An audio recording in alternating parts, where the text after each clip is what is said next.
রামনবমী মিছিলে ডিজেও বাজবে, অস্ত্রও বেরোবে। টিটাগড়ে হুঙ্কার অর্জুন সিং এর। টিটাগড়ে আয়োজিত এক হোলি উৎসবে এসে প্রাক্তন সাংসদ অর্জুন সিং হুঁশিয়ারি সুরে বলেন, আমার বিরুদ্ধে 176টি মামলা আছে, আরও 176টি মামলা করলেও কিছু যায় আসে না, আমি আমার অবস্থানেই দাঁড়িয়ে থাকবো। कुछ विचारों को रखना चाहूंगा। सही मानों में बंगाल में सनातन पर खतरा मंडरा रहा है। हमारे बगल में बांग्लादेश था। इस बांग्लादेश में आप देखें 24% से हम 8% भी नहीं रह गए हैं मुश्किल से। सनातन धर्म को मानने वाले जो बंगाल के बंगाली सनातनी हिंदू थे, धीरे धीरे उनके यहाँ अथाह संपत्ति थी, परिवार था, सबको छोड़कर उनको आना पड़ा था बंगाल में, भारतवर्ष में। लेकिन वो जनरेशन जो था, वो अत्याचार, वो जुल्म, जिहादियों का जो अत्याचार जुल्म हुआ था उनके ऊपर, उनका परिवार भूल चुका था। लेकिन अभी जो घटना घटी, ये ताजा घटना है और अब उनके दिमाग में ये समझ में आ रहा है कि हम खतरे में हैं। आपके बंगाल के अंदर भी वही हालत है। सनातन धर्म पर जिस तरह से आघात आ रहा है, कभी भी हमने यहां कम्युनिस्टों का शासन देखा है,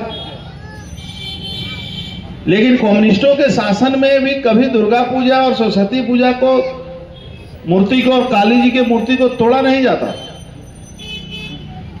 कम्युनिस्टों के शासन में अत्याचार कम नहीं हुआ,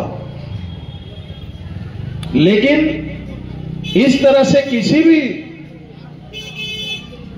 धर्म के लोगों को उनके कार्यक्रम से बाधा देना, उनके धार्मिक कार्यों को रोकना, इस सरकार की प्राथमिकता बन गई। अभी हर थाने में एक मीटिंग हो रहा है, रामनवमी में डीजे नहीं बजना चाहिए, अस्त्र नहीं निकलना चाहिए। अरे भाई, तुम होते कौन है? तुम्हारे बाप का ही देश है क्या कि तुम रोकोगे? करो केस, करो मुकदमा।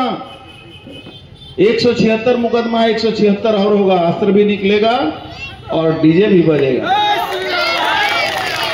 कोई नहीं रोक सकता है। हमारे देवी देवताओं बिना अस्त्र के नहीं रहते हैं। अरे हमारे देवी देवता जो हैं वो साक्षात हैं। मैं किसी धर्म के विरोध में नहीं बोल रहा हूं, लेकिन आपके देवी देवता दिखाई नहीं देते हैं, तो आप उसका तुष्टीकरण करने में क्यों उतरे हुए हैं? आप तो दिखाई नहीं देते हैं, आपको कोई देख ही नहीं सकता। हम तो अपने देवी देवताओं को देखते हैं। हमारे भगवान राम हैं, हमारे भगवान श्री कृष्ण हैं, हमारे चैतन्य महाप्रभु हैं, उनकी उपस्थिति आज भी है।